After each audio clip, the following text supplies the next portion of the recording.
26-27च्या अर्थसंकल्पीय मागण्यावरती बोलण्यासाठी उभा आहे।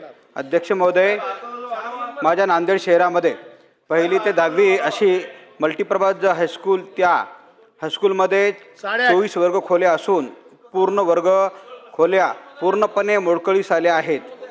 तिथे विद्यार्थीनींना शिक्षण घेत असताना जीव मुठीत घेऊन शिक्षण घ्यावे लागते। यासाठी अध्यक्ष महोदय, त्या शाळांना शिक्षण विभागामार्फत निधीची तरतूद करून देण्यात यावी अशी मागणी अध्यक्ष महोदय मी आपल्या मार्फत या ठिकाणी शासनाला करतोय।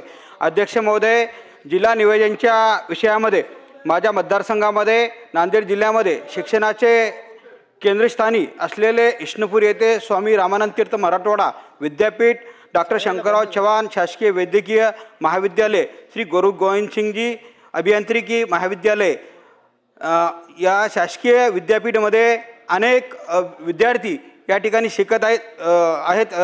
अध्यक्ष महोदय, यासाठी आपण यामध्ये निधीची तरतूद करून शासनाला आपण विनंती करण्यात माझ्या वतीने आपल्याला विनंती करतो की शासनाला आपण सूचना कराव्यात आणि त्या ठिकाणी अधिकच्या सोयी उपलब्ध करून देण्यात याव्या। अध्यक्ष महोदय, दुसरा माझा विषय वैद्यकीय शिक्षण विभागाच्या अंतर्गतला।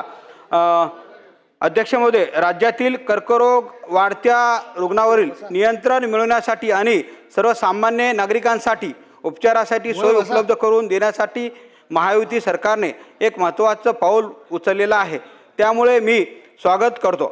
महाराष्ट्रामध्ये cancer care research and education फाउंडेशनची स्थापना करून राज्यातील 18 प्रमुख जिल्ह्यांचा समावेश त्यामध्ये केला आहे।